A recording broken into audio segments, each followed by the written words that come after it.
Patreon Q&A number 40, part 2. I released part 1 earlier today, so you can check that out if you're interested.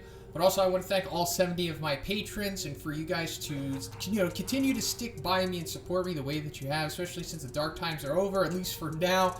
I put an update on Patreon in case you're curious about what's going on. I will make a channel update as to what's going on with me in the future of the channel. As soon as I figure everything out, I'm still in the process of that, but as soon as I know, I will let you guys know.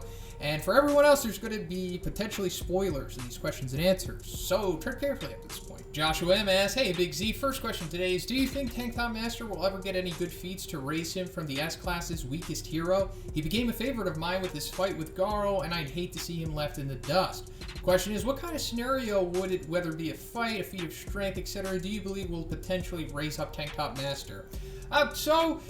It seems like everybody, or a lot of people, are getting like upgrades currently in the webcomic. We just saw Sonic and Genos get really powerful. So it might mean that there's like a power creep going on, possibly. I'm not saying it's concrete, but it could be reaching that point. And I just hope that Tanktop Master is a part of that power creep. And I think there has been hints to him eventually becoming stronger in the future. Because we saw like after his encounter with Tatsumaki, he was like, oh crap. I'm pretty much useless compared to her, so I have to get stronger. And he started like working out and stuff, but it didn't really work out for him because he got schooled by Garo, and then even before that, he got schooled by Metal Knight. So I think that this is going to be like a recurring thing with him. Like, I don't think we've seen the last of Tanktop Master. He's going to come back, and I do think he's going to get stronger. I mean, especially because it seems like things are headed towards the Neo Heroes versus the Hero Association, and I certainly hope that Tanktop Master is a part of that, and if he is going to be even having a chance of doing anything other than getting, beat down, he's going to have to become stronger, because there's just going to be nothing but beasts in that war. So I see it being maybe a mixture of both, because like I said, we do know that he's training in order to get stronger. So, and we've seen that Sonic, that's how he got his current power up. He just trained, he just grinded out, and he got stronger that way. But we've also seen Puri Puri Prisoner recently in chapter 105 became stronger, as the battle went on. He figured things out and discovered things that way. So maybe it's going to be like that with Tanktop Master. Maybe he'll get an initial power up from the training that he's doing, but then maybe during a battle and whatnot, maybe he'll discover new things, or maybe he'll reveal new things that he could do that'll finally push him to maybe that dragon level. And I'm telling you, I'm right there with you. I don't want him to be left in the dust. I really don't like Dragon Ball for that aspect, as to where the power creep is so insane that only like 3 characters are relevant in the story and everyone else is like literally useless. Not hating on Dragon Ball, but that is a big, a big problem that a lot of people will have with that series, other than myself. So then you want to say, add on, my second question is, there are any songs that make you cry? I got a few. In the Shadow of the Valley from Fallout New Vegas has elicited many tears. Hey, I know exactly which song you're talking about. I love that game. One of my favorite. But it's more so not the sad stuff that makes me cry, songs or movies or anything like that. It's the things that, like, when somebody is succeeding or overcoming adversity and odds, and like a big underdog is finally doing something that wasn't expected of them, and they're just winning, through like sheer grit, they prevail. So with that being said, the first song that comes to mind that has definitely elicited some tears from me is the song Hearts on Fire from the Rocky IV soundtrack. And it's not so much just because of the scene in the movie. I mean, that, pushed me to tears too, because of the way that Rocky was training and the whole emotional impact that goes into him trying to defeat Ivan Drago in that sequence. But also because when I was in high school and I was on the wrestling team, and during wrestling practice, the coaches would put that soundtrack on. And some of the hardest moments I've ever had in my life was in wrestling practice. Like, a lot of the discipline that I have now, or at least what I think I have, was learned from wrestling and the intense grind that goes into the practices and whatnot. And it just, those songs just got me through. And whenever I think about it, I just get a little teary-eyed because of, just, like I said, just when anybody overcomes something, it really evokes emotions in me. Legandaryus asks, hey Shonen, sorry I could not give you a question last week. Was out in the woods, worked camping with my family, and was practice firing some 22 rifles. So because I missed a question last week, I thought I would add 2 today. My first question is in regards to One Piece. I know you don't get a lot of questions regarding this, but I was wondering if Whitebeard has actually seen the One Piece, since he did claim it was real, or if he said it so that people will not feel like the world has lost it.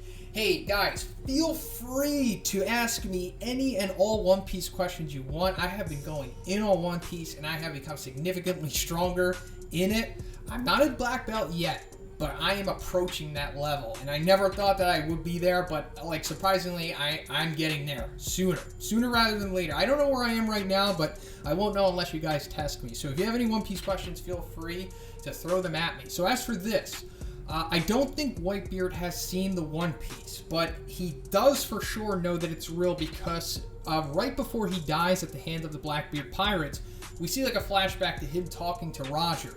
So the things that they talk about in that conversation, Roger's like, hey, I know where Raftel is. I'll tell you where it is if you want. And then Whitebeard's like, nah, I don't even care. I'm not even going to go there. Because we know that Whitebeard didn't really want to become the Pirate King.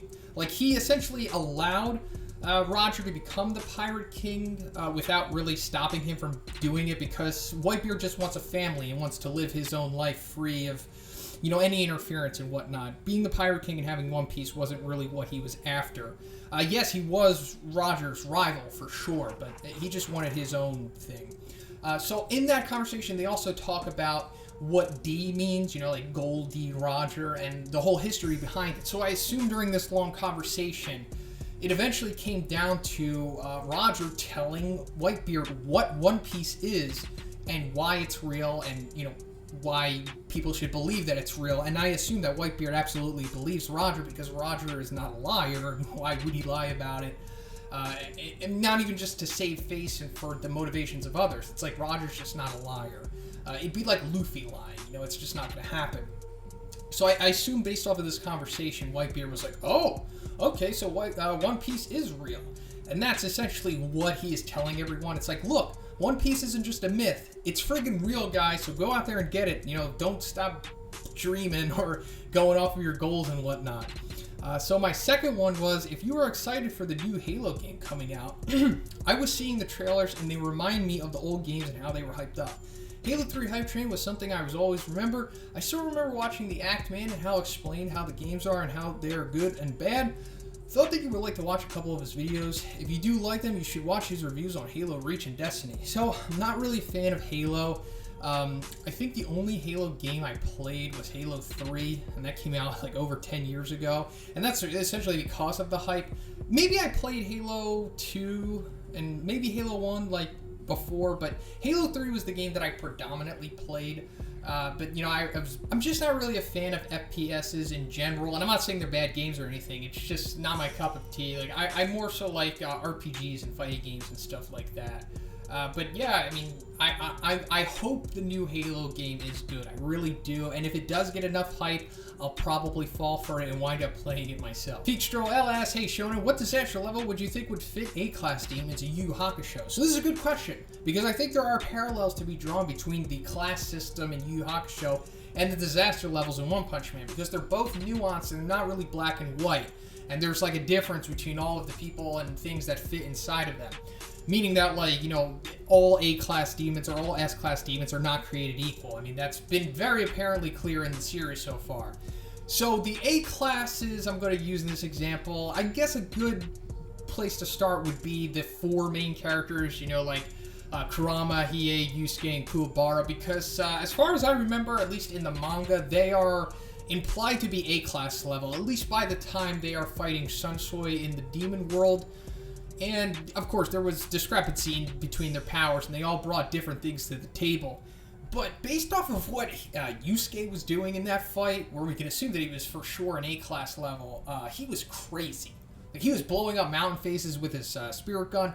And that's where I go back to say is that he's kind of like an outlier. He's like one of the more powerful A-class guys, as to where, you know, Kuwabara probably isn't. You know, of course, he has that crazy sword, which is one of the most powerful things we've ever seen in the series, and I really wish they went more into Kuwabara, but that's a story for another time. But based off of that, I'm going to say that an A-class would be comparable to at least, like, at the minimum, like a mid to high demon, as to where, like, the more powerful A-class guys would maybe be low dragons, possibly mid dragons, somewhere in that range. But for sure, if you're wondering about like S-Class, they're definitely going to the high dragon, above dragon territory. But the A-Class, I think, is like anywhere from mid-demon to like low to mid-dragon, somewhere around there.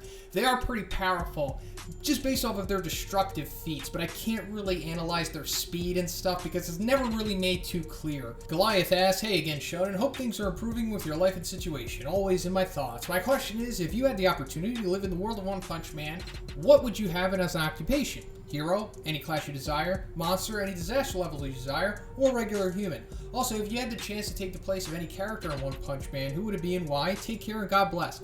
So my occupation would definitely be an S-Class hero. I think that is so awesome to be super powerful, to get paid for protecting people and destroying monsters along the way.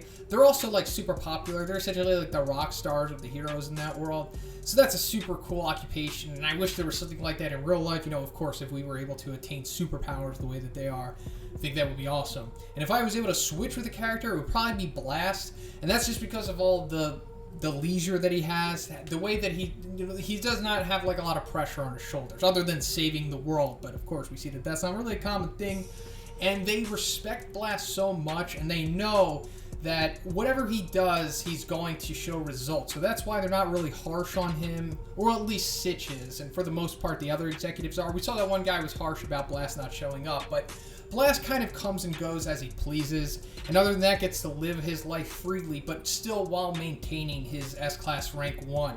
And that's something that I would like eventually, you know, kind of like, I liken it to like the big YouTubers, kind of like, the ones who just come and go like every month or every other month, they'll upload one big, crazy, good video. Rather than uploading frequently, they'll just put out like one big, sweet video. And that's kind of like what I think of Blast, you know? So that's something that I would like in the future. But if I was going to One Punch Man, it would definitely be something that I'd be interested in. Wolfpup asks, bonjour, senor Shonen, comment vas tu? No question today, just want to say congratulations now that strikes have been removed. I'm here posting today because I don't have the time since my work requires traveling. I'm happy now that the chains have been broken and you continue with your work. I think it's important for people to aim for things that they're passionate about, even though some people may not agree with you. Do good. As Helen Keller once said, the best and most beautiful things in the world cannot be seen or even touched. They must be felt with the heart. Anyway, have a good one. Hey, thank you so much for that, Wolfpup. I really appreciate the kind words, my friend. I didn't even know that quote from Helen Keller, but I'm certainly going to remember it now. Oh, wait, I almost forgot. Did you really think I was going to lift you off the hook with no question today? Guess what time it is? Time for Wolfie's random question of the week. Okay, Dookie. My first question is, do you have a favorite grocery store and why? I like Costco because I can snack on food samples. Also, I'm a member there too. I'm kind of a basic B, if you know what I'm saying, when it comes to supermarkets. I love Whole Foods. It's my favorite by far. Of course, I can't shop there all the time because it's friggin' crazy expensive, even after the Amazon takeover where they implied that the prices were going to change, but they didn't really. If anything, it seems like it's more expensive now than ever, but I still love it, and I go there at least once a month. It's just a paradise for food, in my opinion, and I just hope more places try to pick up what Whole Foods has created, because they're really doing something great here, aside from the outrageous prices on stuff. Second question is, what class rank would you put Gandalf and Thorondor, King of the Eagles, in Lord of the Rings trilogy, and do you think they would fight alongside... Oh no, what do you think if they fought alongside the S-Class heroes against the Monster Association in the War Arc? How would they fare? So Gandalf was able to fight against Balrog, and I guess defeated him. I'm not really sure what happened. I mean, I know they were like falling and whatnot, but still, Gandalf, at the minimum, I guess, is an equal to Balrog, and Balrog seems like a friggin', at the minimum, high demon, maybe a dragon, not really sure. I'm not too, into the lore of Lord of the Rings. I just go off of what I've seen in the movies, and I think that was like Gandalf the Grey, so he was, does that imply he was like weakened? Like, is Gandalf the White definitively more powerful than the Grey? Regardless, Gandalf's pretty damn powerful, and from what I've been able to pick up on Thorondor, he reminds me kind of Giant Crow in his proportions and his aesthetic, and also it says that he was able to fight against a war against dragons, so he's no chump either. I'm going to assume at the minimum these guys are like high demons. I mean, if Giant Crow was a demon, then Thorondor's got to be that at the minimum, and Gandalf's feats are crazy, but in the Monster Association War, they would definitely help. But I really don't see them doing much against the crazy powerful members like the the upper echelon of the executives. Like, I really don't see Thorondor or Gandalf being able to deal with the crazy, insane speed and power of like a character like Golden S or something like that. So that's pretty much it for the video today, guys. Once again, I want to thank all 70 of my incredible patrons, and if you would like to be in next week's Q&A, just simply check out my Patreon. The $5 tier will give you access to this video, and if you haven't already, please subscribe as well, and have a great day. I'll see you in the next one.